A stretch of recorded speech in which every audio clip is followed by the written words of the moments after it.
আসসালামু আলাইকুম, শুভ সকাল সবাই। আপনারা কেমন আছেন? আমি আলহামদুলিল্লাহ ভালো আছি। আমি আমার বাচ্চাদেরকে মাদ্রাসায় দিয়ে এসছি, এখন নাস্তা খাবো। আমি নাস্তাতে কি নিচ্ছি জানেন? 2টা তেল ছাড়া পরোটা নিচ্ছি, বা আবার একটু আজকে আমি একটা নতুন খাওয়া আপনাদের দেখাবো, পরোটা দিয়ে শুটকির ভর্তা। এটা আমি কালকে রাত্রে বানাইছি খিচুড়ি দিয়ে খাওয়ার জন্য। তো আমি দেখি তো একটু পরোটা দিয়ে খেয়ে দেখি কেমন হচ্ছে। নিচ্ছি একটা ডিম সিদ্ধ নিচ্ছি, একটু মুরগির মাংস নিচ্ছি। এ আজকের সকালের নাস্তা এটা আমার।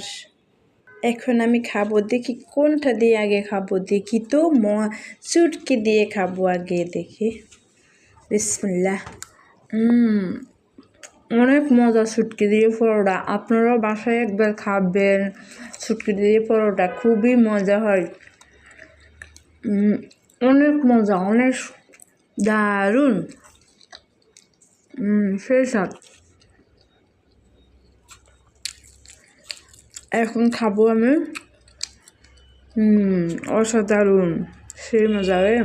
আমি আবার খুবই ঝাল কম পছন্দ করি, একেবারে কম। অনেক মজা। আমার বাচ্চাদের আমি মা দিয়ে আসি, আমি অনেক বিছানা বাড়ি সব গোছাই, তারপরে বাকিতে যে এখন করবো, আবার রান্নাঘর মুছবো, সব ঘর ঝাড়ু দিব, 2 বালতি কাপড় আছে, এগুলো ধোবো।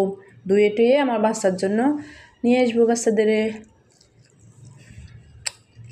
তারপর আমি তো খাওয়া দাওয়া নাস্তাও করি আর একটু গল্পও করি।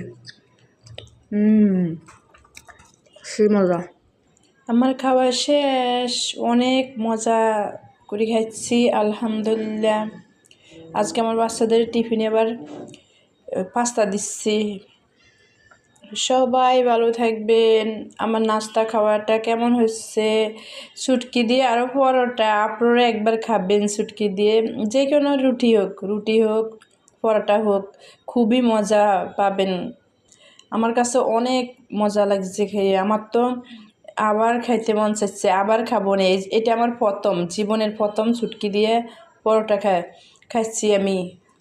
আবার খাবো, এখন যখন আমি অনেক মজা পাচ্ছি, আবারও খাবো না রুটি দিয়ে পরোটা দিয়ে। সবাই ভালো থাকবেন। অনেক গল্প করছি আপনাদের।